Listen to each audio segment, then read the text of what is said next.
আজকের এই ভিডিওটি কেবলমাত্র যারা আইসিডিএস কর্মী বা সহায়িকা সম্পূর্ণই কিন্তু তাদের জন্য। তো যারা আইসিডিএস কর্মী বা সহায়িকা রয়েছেন, যারা এখনও ভাবছেন যদি এই অন্নপূর্ণা ভাণ্ডারের ফর্মটিকে পূরণ করা হয় তাহলে আপনারা যে কাজটি করছেন, অর্থাৎ আইসিডিএস কর্মী বা যারা সহায়িকা রয়েছেন তাদের কিন্তু পরবর্তী সময়ে অনেক সমস্যা দেখা দিতে পারে। তো এই রকম যারা চিন্তা ভাবনা করছেন তাদের জন্যই কিন্তু আজকের এই ভিডিওটি। তাই আপনাদেরকে বলবো ভিডিওটা কিন্তু খুব মনোযোগ সহকারে দেখতে থাকুন, তাহলে কিন্তু সমস্ত কিছুটা আপনারা বুঝতে পারবেন এবং আমিও কিন্তু আপনাদেরকে খুব ভালোভাবে বুঝাতে পারবো। তাই বলবো ভিডিওটাকে কিন্তু স্কিপ না করে পুরোপুরি কিন্তু দেখতে থাকুন, তাহলেই কিন্তু আপনারা সমস্ত কিছুই বুঝতে পারবেন। এই যে অন্নপূর্ণা ভাণ্ডারের ফর্মটি রয়েছে এইটাকে কি করে পূরণ করবেন, কি এই ভাণ্ডারের সুবিধা আপনারা পাবেন কি না, বা এই অন্নপূর্ণা ভাণ্ডারের যে সুবিধাটা রয়েছে এইটা পাওয়ার পর আপনাদের কোনো কিছু সমস্যা হবে কি না সেটাও কিন্তু আজকের এই ভিডিওর মধ্যে আমি বলে দেব। তাই বলবো ভিডিওটা কিন্তু খুব মনোযোগ সহকারে দেখতে থাকুন, তাহলেই কিন্তু আপনারা সমস্ত কিছুটাই বুঝতে পারবেন। তাই বেশি কথা বলবো না, আপনারা দেখছেন বাংলা টিপস চ্যানেলের ভিডিও, আমি জগদীশ। আপনারা যদি এখন এই চ্যানেলটিকে সাবস্ক্রাইব করে না রাখেন তাহলে এখনই সাবস্ক্রাইব করে দিন। তো চলুন ভিডিওটা কিন্তু শুরু করা যাক। দেখতে পাচ্ছেন আমি কিন্তু মোবাইলের স্ক্রিনে চলে এসেছি। তো এখানে দেখতেই পাচ্ছেন অন্নপূর্ণা যোজনার যে ফর্মটি, এই ফর্মটি কিন্তু এখানে রয়েছে। তো এখানে কিন্তু 1 থেকে 13টা মোট পেজ রয়েছে। তো এখানে প্রত্যেকটা পেজই কিন্তু খুব গুরুত্বপূর্ণ সহকারে পূরণ করতে হবে, তাহলেই কিন্তু আপনারা যে এই আইসিডিএস এর কাজটি করছেন সেটা করা সত্ত্বেও কিন্তু আপনারা এই যে অন্নপূর্ণা যোজনার টাকা এটা কিন্তু মাসে 3000 টাকা করে আপনারা পাবেন।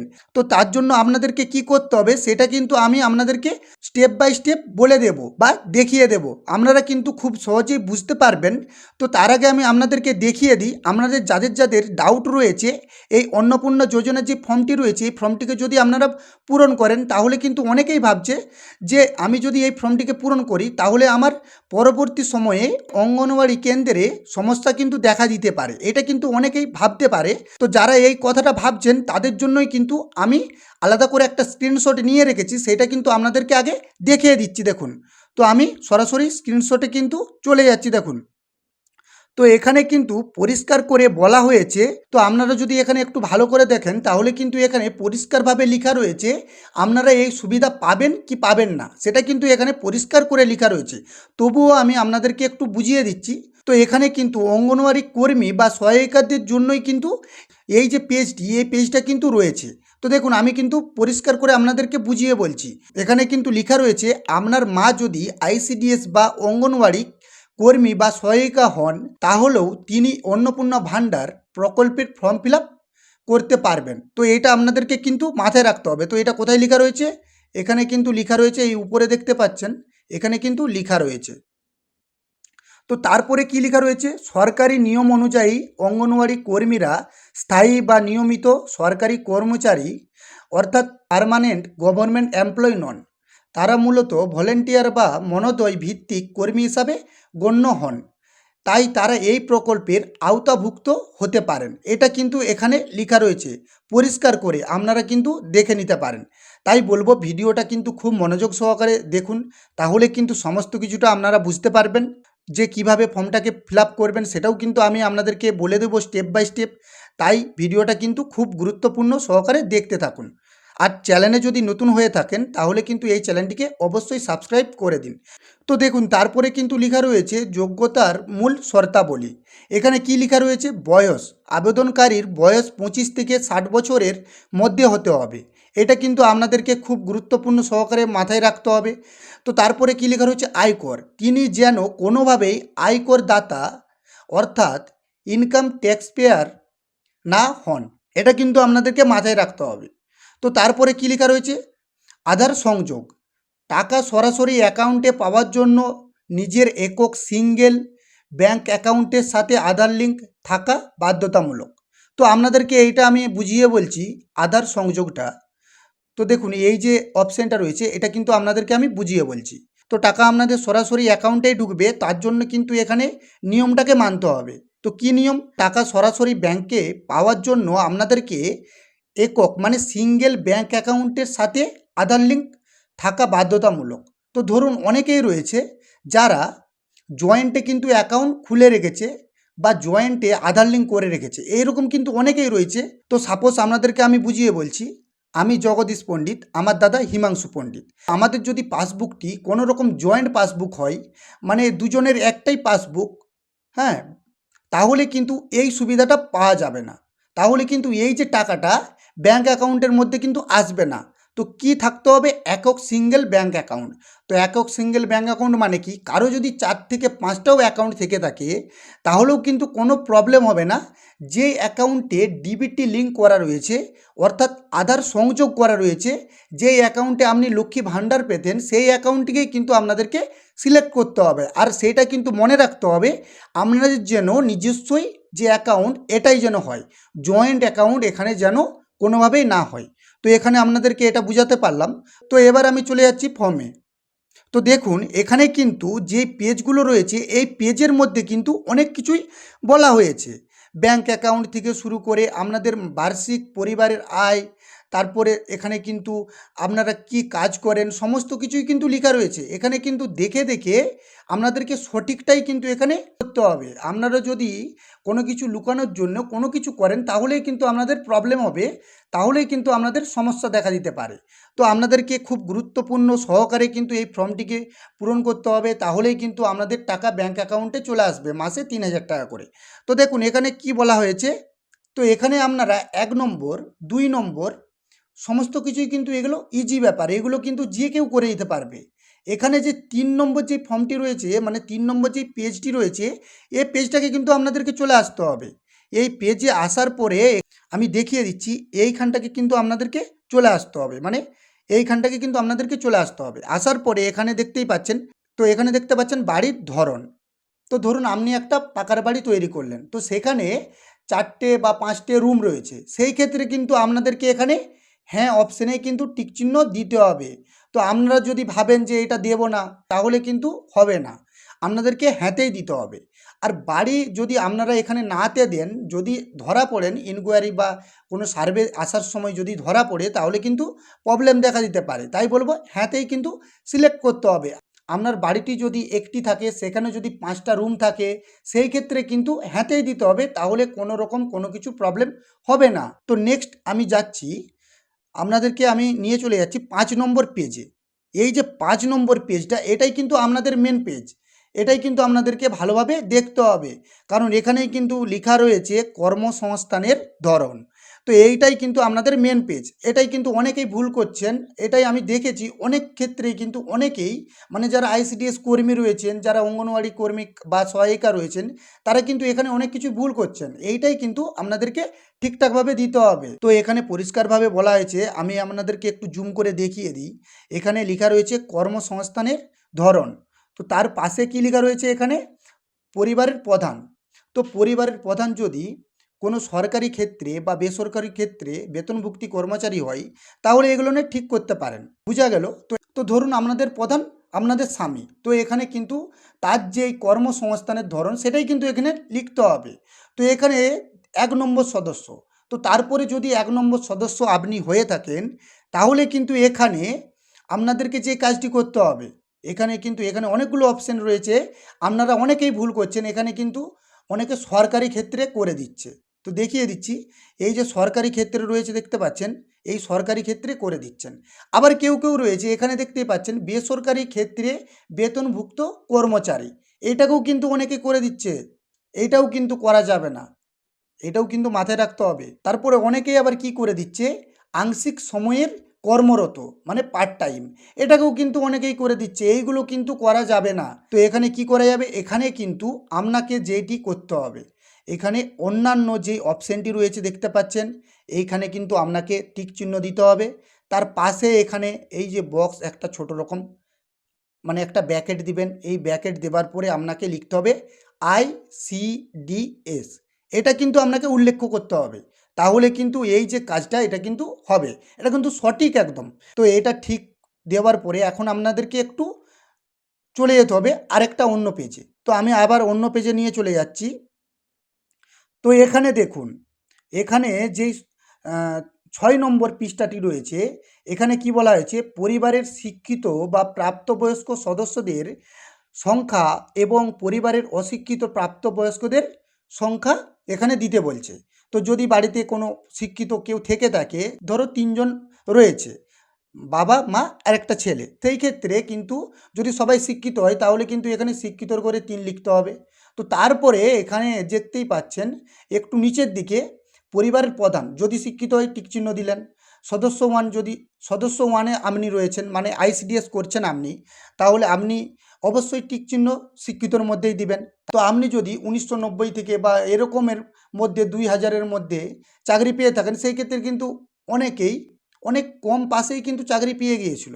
তো সেই যোগ্যতাটা কিন্তু এখানে লিখতে হবে। কেউ যদি দেখা যায় যে 8 পাসে, তখন কিন্তু 8 পাসেও এই যে আইসিডিএস কর্মী নিয়োগ কিন্তু হচ্ছিল। তাই আপনাদের যদি 8 পাস থেকে থাকে এখানে কিন্তু সেটাই লিখতে হবে। তো লিখার পরে তার পরবর্তী যে সদস্য ২ নম্বর, সে যদি শিক্ষিত হয় এখানে কিন্তু টিক চিহ্নটা দিতে হবে। তো এইটা দেওয়ার পরে আপনাদেরকে আমি আরেকটা নতুন পেজে নিয়ে চলে যাচ্ছি। এইগুলো কিন্তু গুরুত্বপূর্ণ যারা আইসিডিএস কর্মী বা অঙ্গনওয়াড়ি কর্মী। আর না হলে যারা এমনি নর্মালি, যারা এমনি সাধারণ মানুষ, তাদের জন্য কিন্তু আলাদা রকমের ভাবে তারা করতে পারবে। যেমন এখানে যদি অশিক্ষিত কেউ থেকে থাকে অশিক্ষিত, বা যদি শিক্ষিত থেকে থাকে শিক্ষিত। তারপরে এখানে যেমন দেখালাম কর্মসংস্থানের ধরন, কেউ যদি বেকার হয়ে থাকে তাহলে এখানে বেকার, কেউ যদি পরিযায়ী শ্রমিক হয় তাহলে শ্রমিক দিতে হবে। এইগুলো কিন্তু সাধারণ মানুষদের জন্য কমন ব্যাপার। তো যারা আইসিডিএস কর্মী তাদের জন্য কিন্তু এইগুলো খুব গুরুত্বপূর্ণ সহকারে ফর্মটাকে পূরণ করতে হবে। তো আমি নিচে চলে যাচ্ছি। তো নিচে যাওয়ার পরে এখানে আরেকটা কিন্তু পেজে আমি চলে যাচ্ছি। তো সেই পেজটা কি, এখানে 7 নম্বর পেজ। তো এখানে 7 নম্বর পেজে 5-এর যেই কোশ্চেনটি করা হয়েছে, এখানে দেখতেই পাচ্ছেন এখানে কিন্তু 5-এর যেই কোশ্চেনটি করা হয়েছে, কোনো সদস্য কি কোনো সাংবিধানিক পদ, মন্ত্রী, সাংসদ, বিধায়ক, পৌরস্থানীয় বা পঞ্চায়েতের কেউ, এরকম যদি কেউ থেকে থাকে, যদি কেউ প্রাক্তনও থেকে থাকে, তাহলে কিন্তু সেই ক্ষেত্রে এখানে হ্যাঁ চিহ্নতে কিন্তু টিক চিহ্ন দিতে হবে। এখানে দেখতে পাচ্ছ হ্যাঁ বলে যে বক্সটি রয়েছে, এখানে কিন্তু টিক চিহ্ন দিতে হবে। তার এখানে দেখতেই পাচ্ছেন এই যে আমি আপনাদেরকে একটু দেখিয়ে দিই। এই যে এখানে কিন্তু লেখা রয়েছে যিনি এই পদে রয়েছেন তার সদস্য নম্বর। তো এখন ধরুন যে কোনো একজন পদে ছিল, তার কিন্তু সে কিন্তু প্রাক্তন হয়ে গেছে। তো তার ক্ষেত্রে কি করতে হবে, এখানে কিন্তু তাকে এই যে এই ফাঁকা জায়গাটা রয়েছে এই নিচে, এই জায়গাটার মধ্যে তাকে কিন্তু লিখতে হবে। তো যদি প্রাক্তন প্রধান থাকে তার লিখতে হবে।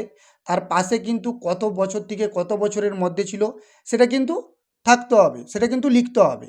তো এবার আপনাদেরকে বলি, যদি এরকম কোনো পদে আপনাদের বাড়ির কেউ থেকে থাকে, সেই ক্ষেত্রেও কিন্তু আপনাদের যে এই যে অন্নপূর্ণা ভাণ্ডারের ফর্মটি আপনারা পূরণ করতে পারবেন, কোনো সমস্যাই কিন্তু হবে না।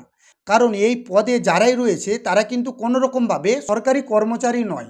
তারা কিন্তু 5 থেকে 7 বছর বা প্রাক্তন হয়ে গিয়েছে বা এরকম কাজ করছে, তাদের জন্য কিন্তু, তো তাদের বাড়িতে যদি কেউ মন্ত্রী বা কোনো রকম পদে থাকে, সেই ক্ষেত্রেও কিন্তু এখানে যেই অন্নপূর্ণা ভাণ্ডারের যে প্রকল্পের সুবিধা এটা কিন্তু পাবে। তার নিচে কিন্তু এখানে 8 নম্বরের যে কোশ্চেনটা রয়েছে পরিবারের মোট বার্ষিক আয়, এটাকে কিন্তু এখানে টাকায় লিখতে হবে, এটা কিন্তু মাথায় রাখতে হবে। তো যারা আইসিডিএস কর্মী, হ্যাঁ, তাদেরকে কিন্তু এখানে কি করতে হবে, তাদের যে মাসিক ইনকামটা সেটাকে 12 দিয়ে গুণ করতে হবে। 12 দিয়ে গুণ করার পরে যেটা হবে সেইটার সঙ্গে কিন্তু পরিবারের মধ্যে যদি 5 জন থেকে থাকে বা 4 জন যদি কারো পরিবারে থেকে থাকে, তাদের ইনকাম কত মাসে বা বছরে সেটাকেও কিন্তু টোটাল করে বসাতে হবে। এটাকে কিন্তু খুব মাথায় রাখতে হবে। যারা আইসিডিএস কর্মী রয়েছেন তারা কিন্তু অনেকেই ভুল করে দিচ্ছেন যে এইটার অঙ্কটা আমরা দেব না, আমরা যেই আয়টা করছি এটা দেব না। এটা কিন্তু তারা ভুল করছেন। কারণ এখানে বলা হয়েছে পরিবারের মোট বার্ষিক আয়, তাই কিন্তু সেটাই লিখতে হবে।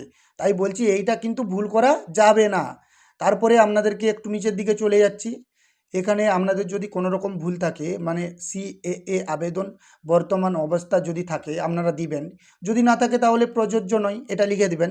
তো তারপরে এখানে দেখতেই পাচ্ছেন অন্যান্য কিষাণ ক্রেডিট কার্ড যদি থাকে তাহলে কিন্তু এখানে লিখবেন তার সদস্য নাম্বার, তারপরে ইস্যু কবে হয়েছিল, আর আইডির সংখ্যা, সমস্ত কিছু কিন্তু এগুলো লিখতে হবে। এগুলো কিন্তু প্রত্যেকটা মানুষের ক্ষেত্রেই কিন্তু এগুলো থাকবে। তো যার আছে ক্রেডিট কার্ড বা এই সকল যারা আছে তারাই কিন্তু এগুলো পূরণ করবে, না হলে কিন্তু করার দরকার নেই। তো তারপরে কি, এখানে এসআইআরে যাদের নাম বাদ গিয়েছে তাদের যদি কোনো রকমের ট্রাইব্যুনাল বিচারাধীন সমস্যার মধ্যে থাকে, সেই ক্ষেত্রে কিন্তু এখানে করতে হবে। যদি মামলা চলে তাহলে হ্যাঁ কিন্তু করতে হবে, আর যদি না তাহলে না। কিন্তু আমি বলবো যদি সমস্ত কিছুই ঠিকঠাক থাকে, এসআইআরে যদি নামও বাদ না পড়ে, তাহলে কিন্তু এখানে আপনাদেরকে করতে হবে, প্রযোজ্য নয়। তো তারপরে আমি আপনাদেরকে দেখিয়ে দিই। একটু নিচের দিকে যাই, তো আপনাদের বাড়িতে যদি থাকে কোনো শিশু, তাহলে কিন্তু এখানে শিশুদের বিবরণ বা টিকাকরণ হয়েছে কিনা সমস্ত কিছু দিয়ে দেবেন। তো এখানে আপনাদেরকে যাচ্ছি 10 নম্বর পেজ থেকে 11 নম্বর পেজটা কিন্তু আপনাদেরকে একটু ভালো করে ফলো করতে হবে। এখানে পরিষ্কারভাবে লেখা রয়েছে, আপনি কি কোনো সরকারি প্রকল্পের সুবিধা ডিবিটির মাধ্যমে পাচ্ছেন? তাহলে কিন্তু এখানে যদি পরিবারের প্রধান, ধরুন যিনি আইসিডিএস কর্মী, তার যদি স্বামী কোনো সরকারি টাকা ডিবিটির মাধ্যমে পাচ্ছেন, যেমন কৃষক বন্ধু বা আরও অন্যান্য জিনিস যদি পেয়ে থাকেন, তাহলে কিন্তু এখানে হ্যাঁতে টিকচিহ্ন দিবেন। তো তারপরে এখানে কিন্তু লিখবেন, এই যে 1 2 3 4 করে করা আছে, এখানে কিন্তু আপনাদেরকে লিখতে হবে, আমি দেখিয়ে দিই, এখানে কিন্তু লিখতে হবে কৃষক বন্ধু, বুঝতে পারছেন? তো তারপরে এখানে কিন্তু লিখতে হবে, তো ধরুন আপনি আইসিডিএস করছেন, তো আপনি লক্ষ্মী ভাণ্ডারের টাকা কিন্তু পেতেন, তো সেই ক্ষেত্রে আপনাকে এখানে সদস্য যদি আপনি 1 হন, তাহলে কিন্তু একেতে আপনাকে টিকচিহ্ন দিয়ে এখানে এই যে বক্সটা রয়েছে, এখানে কিন্তু আপনাদেরকে লক্ষ্মী ভাণ্ডার লিখতে হবে। তো লিখার পরে এখানে কিন্তু এই যে পাশে আরেকটা কথা, এই যে পাশে দেখতে পাচ্ছেন, এই পাশে কিন্তু একদম হ্যাঁ, এই অপশানে কিন্তু টিকচিহ্ন দেওয়া যাবে না। লক্ষ্মী ভাণ্ডার যদি পেয়েও থাকেন, তাহলে কিন্তু হ্যাঁতে ঠিক দেওয়া যাবে না। তো তারপরে যদি কেউ যুবসাথী পায়, তাহলে কিন্তু এখানে সেম একই রকমভাবে লিখতে হবে। তো এবারে এখানে এই যে 12 নম্বর পেজের যে লাস্টে দেখতেই পাচ্ছেন, আমি এই মর্মে ঘোষণা করছি যে উপরে প্রদত্ত তথ্য আমার জ্ঞান ও বিশ্বাস অনুযায়ী আমি দিয়েছি। তো এইরকম যদি সমস্ত কিছু ঠিকঠাকভাবে দিয়ে দেন, তাহলে কিন্তু এখানে সম্মত যে অপশানটি রয়েছে দেখতে পাচ্ছেন, এখানে কিন্তু আপনাদেরকে টিকচিহ্ন দিয়ে দিতে হবে। তো টিকচিহ্ন দেওয়ার পরে আপনাদেরকে একদম লাস্টে চলে আসতে হবে। তো এখানে এই যে স্বাক্ষর বলে যে অপশানটি রয়েছে দেখতে পাচ্ছেন, এখানে কিন্তু সই করে দিতে হবে।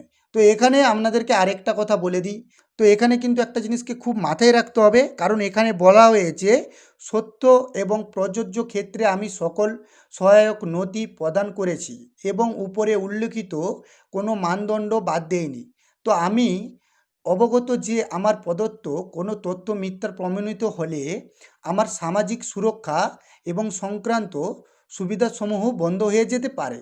এটা কিন্তু দেখুন এখানে কিন্তু বলা হয়েছে, তারপরে এখানে আপনি সই করবেন। যদি আপনার এখানে মনে হচ্ছে আপনি কোনো কিছু ভুল দিয়ে দিয়েছেন, সেটাকে ভালো করে একটু দেখে নেবেন, তারপরেই কিন্তু এখানে সই করবেন। না হলে কিন্তু সই করবেন না, কারণ আপনি এখানে পরিষ্কারভাবে লেখা রয়েছে, সেই বক্সেই আপনি এখানে টিক চিহ্ন দিচ্ছেন। আপনার বাড়িতে 4টে 5টা রুম রয়েছে, সেই ক্ষেত্রে আপনি দিয়েছেন 2টি রুম, তার জন্য না দিয়ে দিয়েছেন, এইগুলো কিন্তু করলে এখানে সই করা চলবে না। তাহলে কিন্তু কোনো রকম হবে না, ফর্মটি কিন্তু বাতিলও হতে পারে বা পরবর্তী সময়ে কিন্তু নানা রকম সুবিধা থেকে বঞ্চিতও হতে পারেন। তাই বলবো, আপনারা শান্ত মাথায় এই যে ফর্মটি রয়েছে, এই ফর্মটিকে পূরণ করুন, তাহলে কিন্তু আপনাদের টাকা অবশ্যই আপনাদের ব্যাঙ্ক অ্যাকাউন্টে চলে আসবে। তো আশা করি বুঝতে পেরেছেন। যদি ভিডিওটি ভালো লেগে থাকে, তাহলে চ্যানেলটিকে সাবস্ক্রাইব করে পাশে থাকুন। তো দেখা হচ্ছে পরের ভিডিওয়।